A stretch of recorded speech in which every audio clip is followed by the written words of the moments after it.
Tawag ko sa kanya. Anak, are you mad at me? Tanong ko ngunit wala ako nakuhang sagot mula sa kanya. Anak, hindi ko naman intensyong itago sa inyo eh. Napapangunahan lang ng takot ang mama kaya hindi ko magawang sabihin kaagad sa inyo. Paliwanag ko. Gusto ko po siya makilala. Maya-maya ay sabi niya. Kinabig ko siya upang mayakap. Hindi ka galit sa mama? Tanong ko. Umiling lang naman siya. Nagtampo lang po, she said while pouting.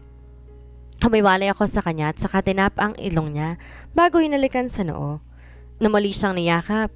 Since Sabado ngayon, narito ulit kami sa karinderya ni Mama para tulungan siya. Kasama ko ang kambal sa pagkuha at paghatid ng order sa mga customers. Tawagin mo na muna ang kambal at kumain muna kayo, sabi ni Mama, kaya naman tinawag ko muna yung kambal. Wala pa naman masyadong customer dahil last just pa lang. Ganitong oras kaming kumakain dahil pagpatak ng 11:00, sunod-sunod na ang pagdating ng mga customer. Mama, pagtawag sa akin ni Anaya. Ano yon anak? Tanong ko. Umiling naman siya. Wala po pala. Usal niya bago nagpatuloy sa pagkain. Tell her na, Anaya. Wika ni Anika sa kapatid. Ikaw na kasi magsabi, nahiya ako eh. Natawa naman ako sa binulong ni Anaya kay Anika. Bakit ka naman mahihiya? Balik naman bulong ni Anika. Ano ba kasing sasabihin ninyo? Napunta naman sa akin ang mga tingin nila.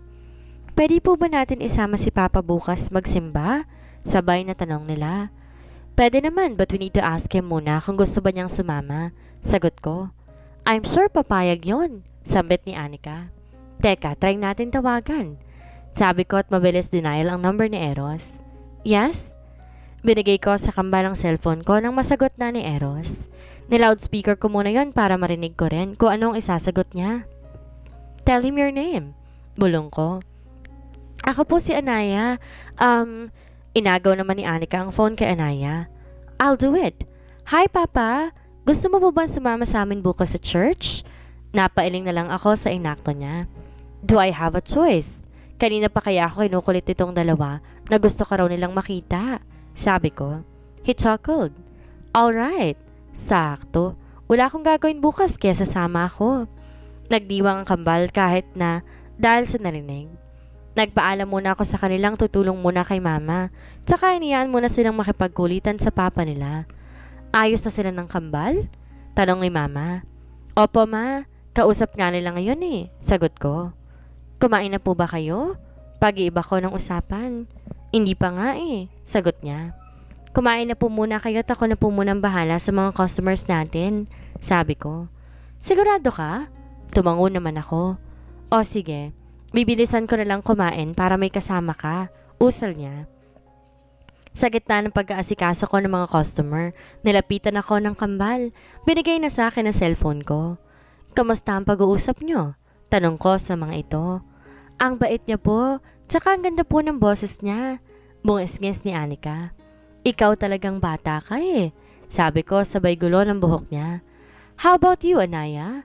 Baling ko naman sa kanya. Nakikinig lang po siya sa amin ni Papa. Hindi po siya nagsasalita. Si Anika ang sumagot. I'm shy, okay? Nguso ni Anaya. Why? Papa naman natin yun eh. Enough na yan. Tulungan niyo na lang si Mama mag-asikaso ng customers. Sabay naman silang nag-opo. At pagsapit ng hapon, sinama ko ng pag-uwi ang kambal. Habang nagluluto, narinig ko ang pinag-uusapan nila. Bukas, yayakapin ko agad si Papa pag nakita natin siya. Ikaw ba? I don't know. Sagot sa kanya ni Anaya. Oh, come on, Anaya. You should hug him too. Anika said while holding her sister's shoulder. Don't tell me nahihiya ka pa rin. Nakasimangot na sabi niya. Okay. Hindi na ako mahihiya sa kanya. Sagot ni Anaya. Good. Napailing na lang ako sa kanilang dalawa. Para silang hindi 5 years old kung mag-usap eh. Tinapos ko lang ang niluluto ko at saka tinawag ng kambal. Mama, matutulog na kami after namin mag-toothbrush? Nabigla ako sa sinabi ni Anika. Hindi na kayo manonood ng Adventure Time? Tanong ko sa kanya. Natigilan siya at matagal na hindi nakasagot. May next Saturday pa naman po eh. Sagot nito. Are you sure? Paniniguro ko. Sure na sure po, Mama. Desididong sagot niya. Okay, kami na lang manonood ni Anaya, right, love? Tumangutango naman si Anaya. Mukha namang natatay ang mukha niya kaya tumawa ako na malakas. Mama naman eh. Nakangusong sabi niya kaya mas lalo ako natawa. Susumbong kita kay Papa. Ani at nagsimula ng umiyak. Natatawa akong tumayo at nilapitan siya. Hey, binibiro ka lang ng mama. Natatawang sambit ko. Ang bad mo, mama. Inigpitan ko naman ang yakap ko sa kanya. Okay, I'm sorry. Bati na tayo, okay? I love you. Sabi ko sabay halik sa tuktok ng ulo niya. I love you too, mama. Napangiti naman ako. Humiwalay ako sa yakap niya, tinawakan na magkabilang pisngi niya, tsaka hinalikan ito. Matapos yon, bumalik na ako sa upuan ko at tinapos ng pagkain ko. At nang matapos kaming kumain, nagugas na ako at nang matapos nilinisan ko ng lababo bago tumungo sa banyo para maglinis ng katawan. Paglabas ko ng banyo, nanonood na yung kambal ng paborito nilang cartoons, kaya naman mabilis ko rin silang tinabihan. Good night, mama. Sabay nilang hinalikan ng pisngi ko. Good night, my loving angels. Tugon ko at hinalikan silang pareho. Next morning, naunahan akong gumising ng kambal, kaya naman pinupog nila ng halik ang mukha hanggang sa magising ako. Good morning, ang aga niyo sabi ko. Magsisimba po tayo ngayon kaya dapat maaga tayo, sagot ni Anaya. Okay, kunwari di ko alam na excited kayo makita ang papa ninyo. Natatawang sambit ko. Binabantayan lang nila ako habang nagluluto ako at nang sabihin ko na malapit nang magluto, nagtulungan silang ihanda ang plato at kutsara namin. Tinignan ko silang dalawa habang busy sila sa pagkain. Finish! Nakangiting sambit ni Anika at tumayo na para ilagay sa lababo ang plato niya. Finish na rin po ako, mama. Pinakita na sa akin ni Anaya ang plato niya na wala ng laman. Nilinisan ko lang ding ubusin yung kape, tinugasan na yung mga ginamit namin. Naliligo pa ang kambal kaya't naglinis na muna ako ng bahay. Saktong paglabas nila ay tapos na rin ako maglinis. Kaya naman, nagpahinga ako saglit bago pumasok sa banyo para maligo. Papa! Sigaw ni Anika na makita niya si Eros sa simbahan. Nag-squat si Eros upang salubungin ang yakap ni Anika. Nakita ko ang parinubig ng mata ni Eros. Join them! Sabi ko kay Anaya na nakatayo sa gilid ko. Tumango siya at saka naglakad palapit kina Anika. Bago pa sila mag-iyakan, agad ko na silang nilapitan at inaya na sa loob. Thank you. Nginitian ko na lang si Eros. Pinagitnaan namin ni Eros ang kambal. Katabi niya si Anaya, samantalang katabi ko naman si Anika. Tahimik lamang ang mga ito hanggang sa matapos ang misa. Saan tayo? Tanong sa akin ni Eros. Ask them. Sagot ko kaya naman hinarap niya ang kambal na busy sa pagkain ng cotton candy. This time zone. Buong galak na sagot nila. Okay, so, let's go? Inaya na kaming sumakay sa sasakyan niya. Sa passenger seat ako pumesto, samantalang tahimik naman ang kambal sa likod. Pagkarating namin sa mall, dumiretso na kaagad kami sa time zone at unang puntahan ng kambal ay ang claw machine. Papa, kaya mo po bang kunin yon? Turo ni Anika sa Marceline stuffed toy.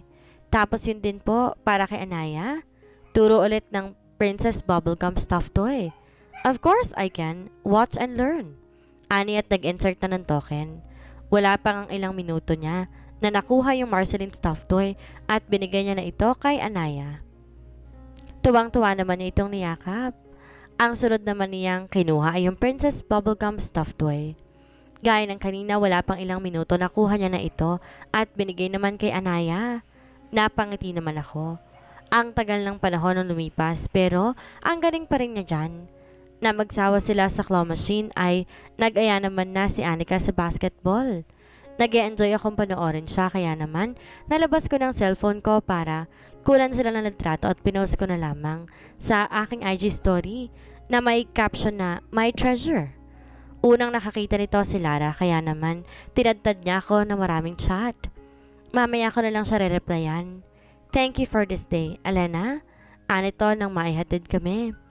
Thank you rin dahil napasaya mo kami ng kambal. Nakangiting saad ko rito. Anything for my girls. Mas dumawak ang ngiti ko at nilapitan siya para yakapin siya. Nagulat siya sa ginawa ko pero hindi nagtagal ay niyakap niya rin ako pabalik. Ilang araw na lumipas simula noong makilala ng kambal ang papa nila. At matapos nga ng linggong iyon, naging busy si Eros dahil numpisa na nila ang paggawa ng hotel. Sa pagkakaalam ko, sobrang laki daw ng hotel na iyon, kaya't sigurado kung aabot ng ilang buwan yon bago matapos yan. Kahit sobrang busy siya ay nagagawa pa rin niyang sumama na magsimba. Naging hobby namin yung apat. At habang tumatagal din, unti-unti na rin nasasanay si Anaya sa presensya ni Eros. Kung dati tumitingin pa siya sa akin para sabihing lapitan siya ni Eros, ngayon na may kusa na siyang tumatakbo para lapitan ang papa niya. Natutuwa ako makita silang masaya kapag kasama nilang papa nila. Kayo ni Eros, okay na kayo? Tanong ni Lara mula sa kabilang linya. Oo naman, okay na kami, sagot ko. So, may chance? Kumunot naman ang noo ko. Chance? Takang tanong ko. She sighed. Na maging kayo ulit. Duh! Mukhang malabong mangyari yan, sabi ko. Hindi mo sure. Kaya ng kwento mo sa akin dati, sobrang caring niya sa inyong mag-ina, diba? Tapos ikaw rin may sabi na nahuhuli mo siya nakatitig sa'yo. Hindi ko naman kasi nilalagyan ng meaning yun eh, sabi ko naman. Hay, nako ka. Iwasan mo nga maging manhid, Elena? Kunwaring galit na sabi niya. Oo na lang. Natatawang sagot naman niya. Bago nagpaalam sa kanya. Matapos kong ibaba ang tawag, narinig ko pa ang tawag sa akin ni Anika. Sali ka po sa amin, Mama. Ano namang laro? Tanong ko rito na makalapit ako sa pwesto nila. Habulan po. Si Anaya ang sumagot. Rock, paper, scissors po tayo para kung naiiba, siya ang taya. Ani Anika. Rock, paper, scissors, shoot. Tatlo kaming bato ni na Anika at gunting naman si Eros. Taya si Papa. Run! Naunang tumakbo yung kambal kaya naman sa akin napunta ang tingin ni Eros. Mabilis akong tumakbo nang sa direksyon ko siya pumunta. Sira ulong to? Hindi mo na ako mahahabol. Huminto ako sandali na makita kong yung kambal naman ang hinahabol niya. Ang daya mo, Papa! Nakangusong reklamo ni Anika nang mataya siya ni Eros. Natawa naman akong umiling. Nakangiti ako habang malayo silang pinapanood na maghabulan at nawala iyon nang pareho silang napatingin sa gawi ko na parang may balak gawin. Nagsimula ulit akong tumakbo nang tumakbong muli si Eros papunta sa akin. Takbo lang ako ng takbo hanggang sa mataya niya na ako. Paano ba yan? He teased. Inirapan ko na lamang siya at mabilis akong tumakbo para lang tayain siya. Go, Mama! Pag-cheer sa akin ni Anaya. Go, Papa! Cheer naman ni Anika sa papa niya. Mas binilisan ko pa ang takbo ko kaya naman sobrang tuwa ko na mataya ko si Eros. Paano ba yan? Panggagaya ko sa sinabi niya sa akin kanina. Tawa ko ng tawa habang tumatakbo dahil hingal na siya pero di pa rin siya tumitigil sa paghabol sa akin. Suko na, Eros. Pangaasar ko rito. Habang tumatakbo ko hindi ko napansin yung maliit na bato kaya naman natalisod ako. Mabilis ang mga pangyayari. Nasa ibabaw ko na ngayon si Eros at kapwa kami nakatitig sa isa't isa. Nakita ko na paranok siya nang dumapo ang tingin niya sa labi ko. Kailan ba ang huling beses kong nahalikan ang labi niya? Gayon pa rin kaya siya humalik o mas magaling na pa siya ngayon? Napailing naman ako sa iniisip ko. Ano ka ba naman, Elena? Umayos ka nga?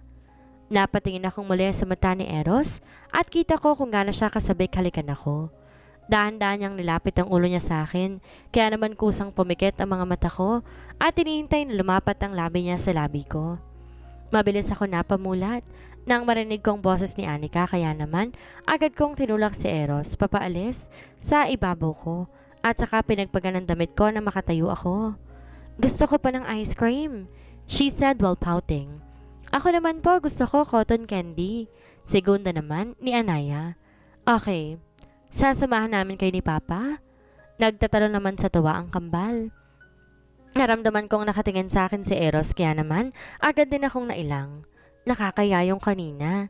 Pero may part sa akin na nadismaya dahil hindi natuloy yung kiss namin kanina. Nababaliw na ako. At ng hapon, iniatid na kami pa uwi ni Eros. Ingat ka sa pagdadrive. Ani ko at saka kinawayan ito. Nilitian lang niya ako bago paandarin ang sasakyan at umalis na. At matapos ang araw na yon, bumalik na si Eros sa pagiging busy sa site. Ganon din ako dahil nalalapit ng end of school year. Finally, makakapagpahinga na rin ako sa wakas. Mas matututukan ko na ang kambal at matutulungan ko na rin si Mama sa karinderya niya. Mama, Miss ko na po si Papa. Yumakap sa bewang ko si Anika habang naguhugas ako. Binanlawan ko muna ang kamay ko at saka umupo para magpantay na kaming dalawa. Anak, sobrang busy kasi ngayon ang papa mo kaya minsan na lang siya makasama sa atin. Paliwanag ko rito. Kailan po siya di magiging busy? Tanong niya. Yan ang di ko alam anak sagot ko. Sana next time hindi na siya busy para makapag-bonding po ulit tayo. Sabi niya bago ko iniwan sa kusina. Bigla ako nakaramdam ng awa para sa kanila. Wala man lang ako nagawa para mapasaya sila. Gusto ko nga sanang tawagan si Eros kaso baka nasa trabaho pa ito at makaistorbo lang ako sa kanya. Tinapos ko na lamang ang paghuhugas at pinuntahan na ang kambal sa sala. Gusto niyo bang tawagan natin si Papa ninyo? Mabilis naman silang napalingon sa akin. Bahala na nga. Hindi ako sanay na ganito ang kambal Pinako ko naman yung cellphone ko sa ibabaw ng lamesa at denial ang number ni Eros. Nakailang ring pa muna bago niya ito sagutin. Hey, I am sorry kung naging busy ako this past few days. May nangyari ka sa society Paliwanag niya. It's okay. Anyway, gusto ko nga palang makausap ang kambal. Sabi ko at inabot sa kanila ang cellphone. Hi Papa, we miss you na po. Nakasimangot pang sabi ni Anika. I miss you too. Busy kasi ang papa kaya hindi ko muna kayo maipapasyal sa ngayon. But don't worry. Kapag hindi na ako busy, pupuntahan natin ang lahat ng gusto niyang puntahan. Sabi niya sa dalawa. Promise mo po yan ha? Si Anaya. Yes, sweetie, I promise. Sagot niya. Keep your promise, Eros. Banta ko sa kanya. At narinig ko naman siyang natawa. Of course. Bye, Papa. We love you po. Sabay na wika ng kambal. I love you too, my lovely girls. Tugon niya, bago tuloy ang ibaba ang tawag. Mama, thank you po. Sabay nilang hinalikan ng pisngi ko. Napangiti naman ako. I love you too, my angels. Sabi ko at pinatakan ng halik ang kanilang noo. Hinabilin ko muna kay mama ang kambal dahil minsan gabi na ako nakakauwi. Next week na kasi ang moving up kaya busy kami mga teachers sa pagkukompute ng grades ngayon. Ma'am, hanggang kailan po kami narito kay Mama Lola? Miss na po namin ikaw Bumuntong hininga naman ako. Di ko pa alam Miss na rin kayo ng mama? Sagot ko. Miss na rin po namin si Papa. Sabi naman ni Anaya. Isa rin pala yun. Last na usap namin is nung isang araw pa. Gusto niyang kausapin nun ng kambal kaso nga naroon sila kay mama noon.